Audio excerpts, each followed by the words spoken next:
ఈ వీడియోలో అదృష్టం పట్టబోయే ముందు 7 శుభ సంకేతాలు ఏంటో తెలుసుకుందాం. ధనవంతులు కావడము ఎవరికైనా ఇష్టమే. అయితే మనం ధనవంతులు కావడానికి ముందు కొన్ని గుర్తులు మనకు కనిపిస్తూ ఉంటాయి. అవి తెలుసుకోవాలంటే ఈ వీడియోని స్కిప్ చేయకుండా పూర్తిగా చూడండి.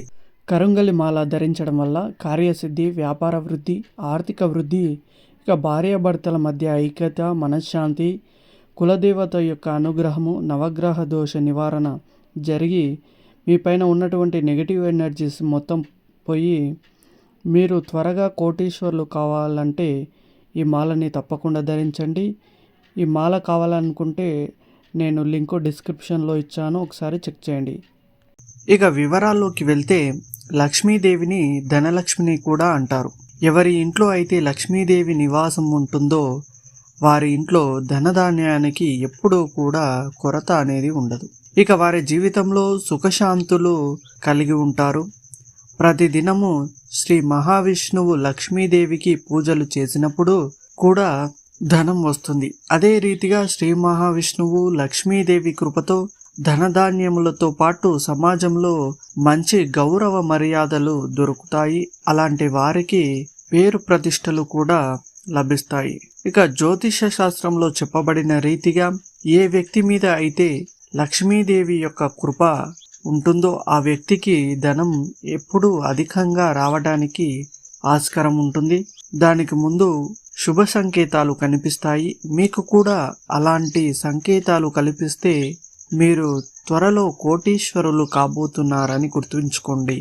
ఇక మొదటి సంకేతం ఏమిటంటే అనుకోకుండా మీ ఇంటికి నల్లటి చీమలు వచ్చి వరుస కట్టి మీ ఇంట్లో ఏమైనా తినడం మొదలు పెడితే మీ ఇంటికి లక్ష్మీదేవి వస్తుంది అని అపారమైన తన ప్రాప్తి కలుగుతుందని సంకేతము. మరియు అనుకోకుండా మీ ఇంట్లో నల్లటి చీమలు కనబడితే ఇది కూడా మంచి సంకేతంగా భావించండి. మీ జీవితంలో ఏదో ఒక లాభదాయకమైన మార్పు జరుగుతుందని అర్థం.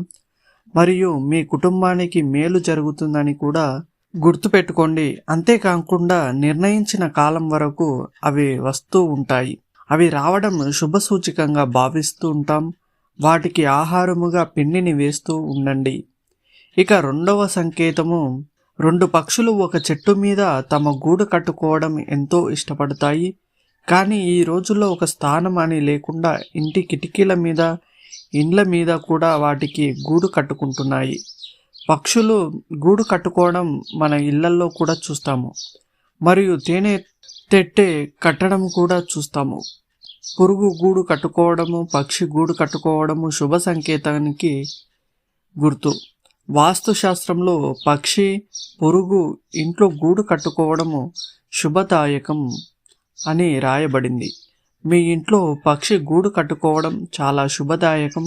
అప్పుడు మీ ఇంటికి లక్ష్మీదేవి యొక్క ఆగమనం ఉంటుందని తెలుసుకోండి. ఇక మూడవ సంకేతం ఏమిటంటే మామూలుగా బల్లి ఇంట్లోకి వస్తే బయటకి వెళ్ళగొట్టడానికి ప్రయత్నిస్తారు. బల్లి ఇంట్లో కనిపిస్తే శుభదాయకం అనే చాలా తక్కువ మందికి తెలుసు. శాస్త్రాలలో బల్లిని లక్ష్మీదేవి రూపం అని వర్ణించబడింది. అందుకే బల్లి ఇంట్లో కనబడడం శుభ సంకేతం అనే చెప్పాలి. మరియు పూజ గది మీద బల్లి కనబడినప్పుడు సౌభాగ్యం అని అనుకోవాలి. ఎందుకంటే మీకు ఆశ్చర్యకరమైన ఫలము దొరుకుతుంది అని అర్థము. దానిని వెళ్ళగొట్టడానికి ఉపాయం వెతుకుతుంటారు చాలామంది. కానీ ఇంట్లో అనుకోకుండా బల్లి కనబడడం శుభదాయకం. ఒకేసారి 3 బల్లులు కనబడడం కూడా శుభదాయకమే. ఇది కూడా లక్ష్మీదేవి రావడానికి సంకేతమే. మరియు ఒక బల్లిని ఇంకొక బల్లి వెంబడించడం చూసినప్పుడు ఇంటి అభివృద్ధి అని తెలుస్తుంది. దీపావళి రోజు బల్లి తులసి చెట్టు దగ్గర చేసినప్పుడు అత్యంత శుభదాయకము అని అర్థము. అపారమైన ధనము లభిస్తుందని సంకేతము.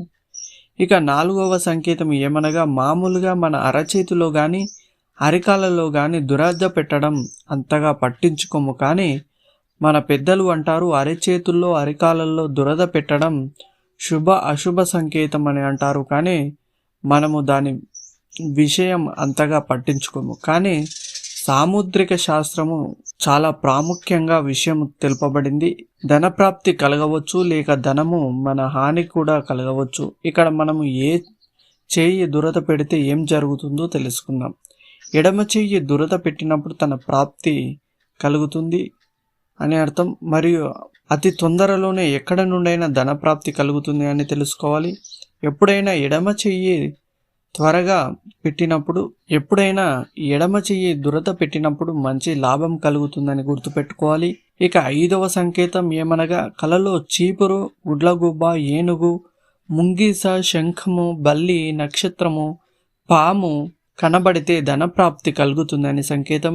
ఇక 6వది ఉదయము సాయంత్రములో శంఖం ఊదిన శబ్దం వినబడినది అంటే లక్ష్మీదేవి ఆగమనానికి సంకేతం. ఇక 7 ఏమనగా ఎప్పుడైనా మీరు ఇంటి నుండి బయటకు వెళ్ళినప్పుడు చెరుకు కనబడితే ఇది కూడా ధనప్రాప్తికి సంకేతం అని గమనించాలి. సో ఈ 7 శుభసూచికాలు మీకు కనబడితే అతి త్వరలో మీరు కోటీశ్వరులు కాబోతున్నారని గుర్తుపెట్టుకోండి. ఈ వీడియో కనుక మీకు నచ్చినట్లయితే లైక్ చేయండి, కామెంట్ చేయండి. అలాగే మన ఛానల్ని తప్పకుండా సబ్స్క్రైబ్ చేసుకోండి. పూర్తిగా వీడియోని చూసినందుకు ధన్యవాదాలు.